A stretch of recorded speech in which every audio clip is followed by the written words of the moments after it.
आज हम सीखेंगे IMA ऐप की डोर स्टेप सर्विसेज में होने वाले सभी काम। इसके लिए इस पर क्लिक करते हैं। सबसे पहला ऑप्शन आप देखते हैं एक्नॉलेज का।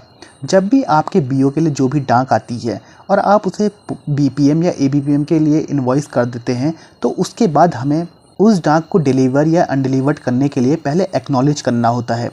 देखो जिस तरह यहाँ पर registered, parcel, speed, EMO, cash, number of ordinary article, ये सब चीज़ें अगर आपके पास हैं तो इनके ऊपर नंबर लिखे हुए आएंगे। जैसे मेरे केस में मैं अभी इन्हें एक्नॉलेज कर चुका हूँ तो ये 0 दिखा रहा है।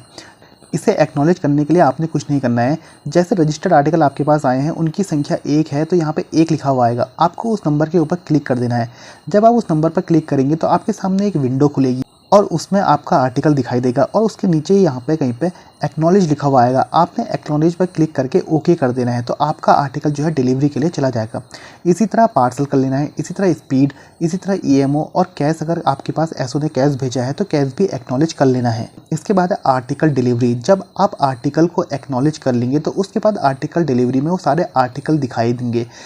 फिर आपने उस आर्टिकल के ऊपर क्लिक करना है और नीचे डिलीवर्ड और अनडिलीवर्ड वाले ऑप्शन से उस आर्टिकल में आपने जो भी करना है उसका रिटर्न ले लेना है। तीसरा है इसमें आर्टिकल बल्क डिलीवरी। दोस्तों आर्टिकल बल्क डिलीवरी का डाटा तब शो होता है जब आपके BO के लिए बल्क डिलीवरी के लिए आर्टिकल आए होते हैं। जैसे मेरे केस में कोई बल्क डिलीवरी के लिए आर्टिकल नहीं है तो यहाँ पर कुछ शो नहीं होगा, इसलिए इसे ओके कर देते हैं। इसी तरह है EMO बल्क डिलीवरी। ये भी सेम आर्टिकल बल्क डिलीवरी की तरह है। अगर बल्क में EMO डिलीवर्ड करने हैं तो आप यहाँ से कर सकते हैं। फिर है मनी ऑर्डर पेमेंट यानी कि EMO पेमेंट। अगर आपके पास कोई मनी ऑर्डर आया है एसओ द्वारा तो उसकी पेमेंट आप यहाँ से करेंगे। आपको क्या करना है, यहाँ पर क्लिक करना है। क्लिक करेंगे तो यहाँ पे वो EMO नंबर ऑटोमेटिकली आ जाएगा। जैसे हमारे केस में कोई भी नहीं है तो आपके केस में EMO नंबर आ जाएगा। उसके बाद वो नंबर आने के बाद आपने उसकी डिटेल चेक कर लेनी है। सबमिट करके ओके कर देंगे तो वो EMO जो है डिलीवर्ड हो जाएगा। फिर है LB क्लियरेंस, जिसे हम लेटर बॉक्स क्लियरेंस बोलते हैं। अपने लेटर बॉक्स के ID डालकर आप यहाँ पर उसमें आने वाले सभी आर्टिकल को स्कैन कर सकते हैं।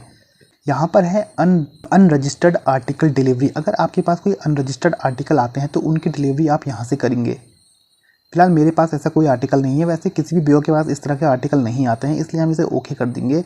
उसके बाद है अनरजिस्टर्ड काउंट/पेड। अब इसे ओके करते हैं। यहाँ पे अनरजिस्टर्ड आर्टिकल की डिलीवरी का ऑप्शन दिया गया है, जिसमें टोटल नंबर ऑफ़ आर्टिकल्स, अगर आपके पास ऑर्डिनरी आर्टिकल्स आए हैं तो यहाँ पे शो होंगी। उनमें total amount to be collected, अगर उनमें से किसी की पोस्टेज लेनी है तो यहाँ पे वो अमाउंट दिखाएगा।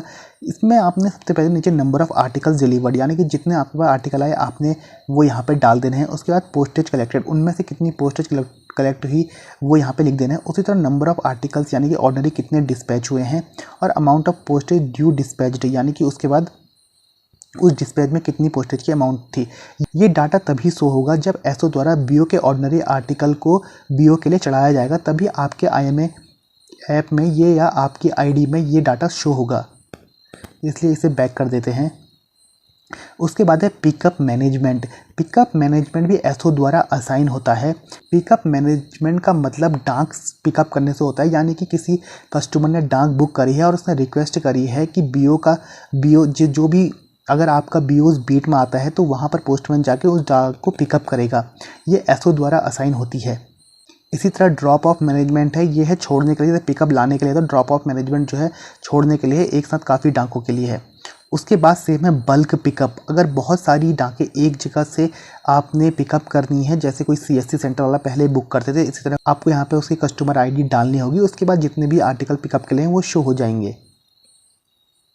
यहाँ से आपने बल्क में पिकअप करना है। इसमें लास्ट ऑप्शन है रिपोर्ट्स का। रिपोर्ट्स पर क्लिक करते हैं तो यहाँ से आप आर्टिकल रिपोर्ट्स देख सकते हैं। जो भी आर्टिकल आपने पेंडिंग में है या रिमार्क्स देकर छोड़ दिए हैं, जैसे रिमार्क्स गिवन पे क्लिक करते हैं और जनरेट करेंगे तो यहाँ पे अभी कोई डाटा नहीं है तो इसलिए कुछ नहीं दिखा रहा है। यानी कि जिसमें आपने डिलीवर्ड कर दिया हो, जो भी रिमार्क लिखा है वो सब आपको यहाँ पे दिखेगा। पेंडिंग वाले में वो आर्टिकल आपको दिखेंगे जो डिलीवरी के लिए पेंडिंग है। उसी तरह MO रिपोर्ट्स, यहाँ से भी आप अपने मनी ऑर्डर की रिपोर्ट दे सकते हैं, जिसमें रिमार्क्स गिवन और रिमार्क्स पेंडिंग, ये दो चीज़ें सेम है। फिर है LB रिपोर्ट। लेटर बॉक्स आपने कब कब क्लियर करा है उसकी सारी रिपोर्ट आप यहाँ से जनरेट कर सकते हैं। फिर है स्टैटिस्टिक्स, इस पर क्लिक करेंगे। यहाँ पे है आर्टिकल रिपोर्ट्स काउंट, यानी कि ये दिखाता है कि टोटल आर्टिकल कितने इनवॉइस हुए हैं आज के दिन में, उसी तरह कितने डिलीवर्ड हुए हैं और कितने अनडिलीवर्ड हुए हैं। ये आपको डेली BO का डाटा यहाँ से हो जाएगा। उसके बाद है ट्रैक एंड ट्रेस। अगर कोई डाक आपने ट्रैक करनी है तो आप उसे यहाँ से कर सकते हैं।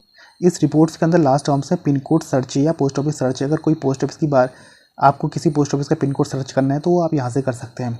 तो ये थे सारे काम डोर स्टेप सर्विसेज में होने वाले जो आज हमने देखे हैं। इनमें से अगर कोई चीज़ आपको समझ में ना आई हो तो कमेंट सेक्शन में बता दें, इसके लिए अलग से वीडियो बनाई जाएगी।